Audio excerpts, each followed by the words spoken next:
for me to talk about other people because I'm not spending any time consuming anyone else. I'm spending all my time listening to the community. That's why I think I have original thoughts. If I read all the books of everyone that kind of looked like me before, I would sound like that. I don't know anything about anything. I just listen.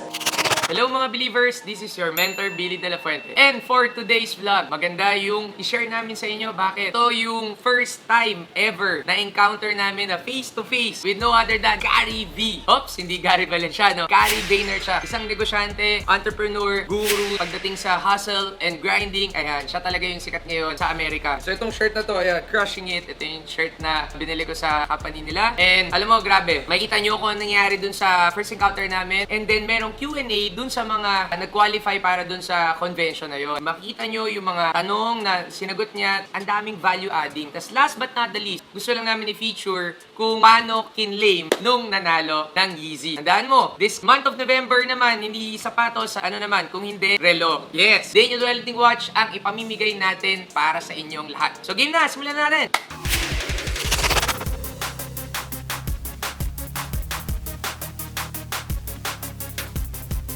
So this is it, grabe. Isa sa mga pina-follow ko at saka sinusundan ko talaga, sinusubaybayan, no other than Gary Vaynerchuk. Makakabayan na namin! Yeah! So kanina, bang nag-talk siya, naturo niya na ako. So, nung pagkaturo niya, feel na feel ko ako yun. Kasi, siya yung nagtaas ng book. Kami lang dalawa ni Royce yung meron, kaya yun, no? Yes! Laging handa. Tapos tinanong mo kanina, ba't ko ba dadalhin, di ba? Hindi, sabi ko sa'yo, magdala tayo ng bag. Yun, eh buti na lang. Yeah. Oh, yay! So ngayon, meet namin siya in person sa Boga. So last time na pumunta sa Pilipinas, hindi namin siya na-meet, napanood namin, napakinggan namin. Pero yun nga, sobrang daming tao nun. Tapos ngayon, ganun, magkakaroon talaga ng time para makasama namin siya. And ito na! Guys, ito na. Papunta na talaga kami kay Gary Vaynerchuk. Pagkatapos namin mag-lunch, ng salad na walang lasa. Ngayon naman, i-meet na namin siya. Sobrang excited na kami. We're so pumped and energized. So guys, ito na kami. May-meet na namin si Gary V. Grabe. Kailan lang yun, di ba? Last year lang. Nung sinabi ko na shucks, hindi ako nakakamay man lang or nakakausap siya kasi nga sobrang daming mga Pilipino nung pumunta sa event sa Pilipinas. Right now, grabe. Ito na. Pwede namin siya makamayan. May picture pa. Lahat. Grabe. Order ako ng sapatos niya tapos hindi dumating. Grabe. Tapos order ako ng 25 books. Ito, nasa 30 to 40,000 yung shipping lahat. And then, hindi ako nanalo ng raffle. So, ito na yung pagkakataon ko. Bayan na na, babe! Bayan na tayo! Grabe. Ang lapit na, guys. Ako, ito na yung starstruck moment. Kinakabahan na ako. Thank you. Hey, Gary. Hi. How are you? Hello. What's up, vlog? Yeah! I want to make sure we get Actually, Gary, I bought 25 of your books. Thank you very much. To get in the raffle, but I didn't win. It didn't win. And then, when I went to the Philippines to meet you. Okay, 1, 2, 3. Sir, this is really a dream come true for both of us. Thank you, sir. Thank you so much. Thank you. You're really inspiration. You're the one who inspired me to vlog. Thank you. Thank you, sir. Bye-bye, guys. Yes. Bye-bye. Okay. Yeah. We've still got people coming out, but I don't want to hold up for that. I just want us to, Gary Vaynerchuk.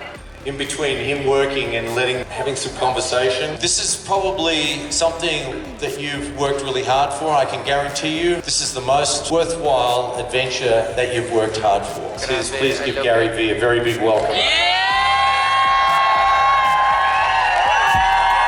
Nothing is more interesting to me than Q&A. Obviously, speaking on a crowd at that level is exciting. There's that kind of connection, but this is definitely the time to not be bashful. I think there was a lot of things that I threw out that inevitably are new ideas or concepts for some people, or maybe there was some advice I was giving that you've already done and it's not been successful, and maybe create some clarity. Because I hear a lot of people saying to me, Gary, your stuff doesn't work. I'm like, no. A basketball works for LeBron James. He makes $1 billion with it. I make $0. Everything I talked about has been proven to work for so many people. You just might have not executed properly in it, and there might be a very subtle nuance. I do love Q&A because we can get very deep, and so this is your time to go selfish and ask your specific question. Hi Gary, I'm Laika. So my question is, how do you lead people who are quite challenging and quite older than you are by still being respectful? By firing them.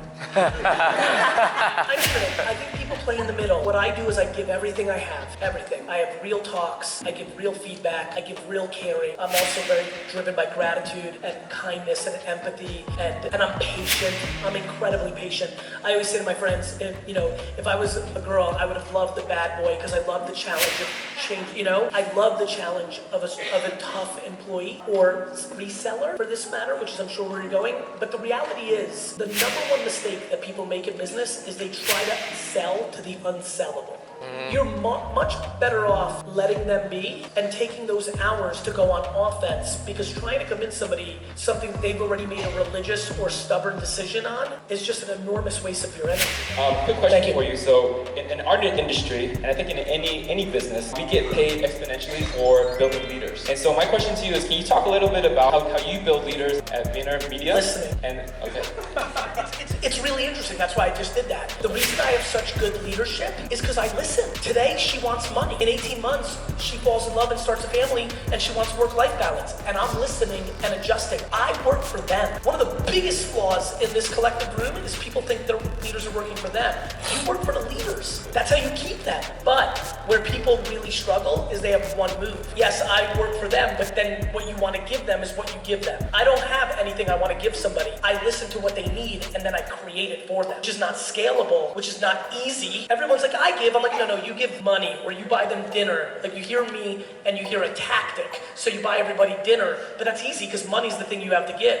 You didn't give them time. People struggle with giving something that doesn't come natural to them, and thus they don't even begin to listen to somebody because they're only willing to give one thing. The great thing that happened to me is that my father is a very different leader than I am. And not that I scrutinize that, it doesn't mean it's bad. He just came from a Soviet regime where employees stole everything because in communism, black market is real, and he just doesn't trust anybody. I lead with trust, he leads with, not trust. And so I was able to kind of see the world in two very different ways. One of the reasons I think I have wisdom is because I pick up on energy. I worked with my dad 15 hours a day for 14 years. I'm able to see the world through two very different eyes. My mom is extremely optimistic. My dad is extremely pessimistic, but practical, right? Because optimism gets to delusion very quickly. It's that tension. So how would you build that within your leaders and within your organization? What makes me bulletproof was back to the question earlier, which is if I lost everything, I wouldn't care what you thought. That's what everybody's struggling with. People aren't taking risks and they're not bulletproof because they've allowed other people's opinions to have value. The second you don't value anybody, you respect, you love, but you don't value, and you don't live based on, is the second you are bulletproof. And almost everybody here, whether it's their mom or dad, is already definitely going to be vulnerable to one of them. Immediately. That's like 98%. And I don't know, it's like something I spend a lot of time thinking about. Like, nobody loves their parents more. Nobody has less interest in living their lives based on their parents. And that's what made me bulletproof. It's the fact that if I went to zero, I would enjoy the process of getting back up, and I wouldn't hear everybody saying, see, he wasn't as good as he thought. I'm a big mouth. There's a lot of people that would love to see me go to zero. There's a lot of people in your circles that would love to say, see, the guy you like, he's not so good. I just wouldn't care. That has nothing to do with me. Hi Gary, my name is Alan, and I want to ask how you get more engagement besides views, like in your Instagram stories. By putting out better content, which is the simple answer. But the way you might be able to get better engagement is by going live and asking people what they want. Your next post should be video to camera saying, hey, what would you guys like for me to talk about or make? Engagement comes out of people reacting to something they like. There's only two ways to do it. Ask them or experiment with so many different things you can't imagine. My friend, to answer your question, people are not experimenting. I'm willing to have a shitty post right now, which I have a black screen, it doesn't look good. If somebody looks, they'd be like, why is Gary Vee got 6 million followers on only 100,000? I don't care. Remember? This is the whole game. I don't care that you judge me that it doesn't look good or it doesn't do well. The reason I'm finding things before anybody else is because I have courage. The reason I have courage is because I don't allow judgment to drag me down. When somebody judges me, I feel bad for them. Do you know how many people or how many times in my life I've gone to somebody's social media and left a negative comment? Zero. I don't have time for anybody else. If somebody's going on your page and saying you look bad or you're stupid, do you know how hurt they are actually inside? Do you know how they are? Hey guys, may nanalo na ng last nag-wash bag na ipamimigay natin para sa inyo. So, ang nanalo, walang iba kung hindi si Joe Carpio. Congratulations! And makikita nyo kung paano namin verify lahat kung nanalo niya ba yung mechanics. And dahil dyan, gawin nanalo, congrats! Alright, ayun, hello. So question, paano mo nalaman yung color ng car outfit? Galing no? Yay! Diba? Yun, no? Ano? Yay! Congratulations! Kay Carla, nagawin ka. Kasi i-feature ka namin sa vlog namin. Oh, nahiya pa siya.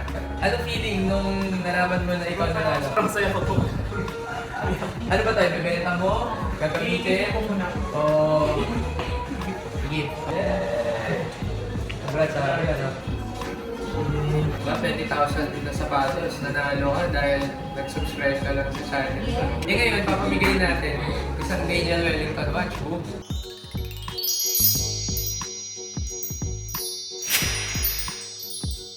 So nung sumali ka dun sa raffle natin, di ba, ganyan? Naisip mo ba talaga na papamigay ako ng relo or parang wala lang kahit ano, magpamigay siya o hindi, sali lang ako parang ganyan?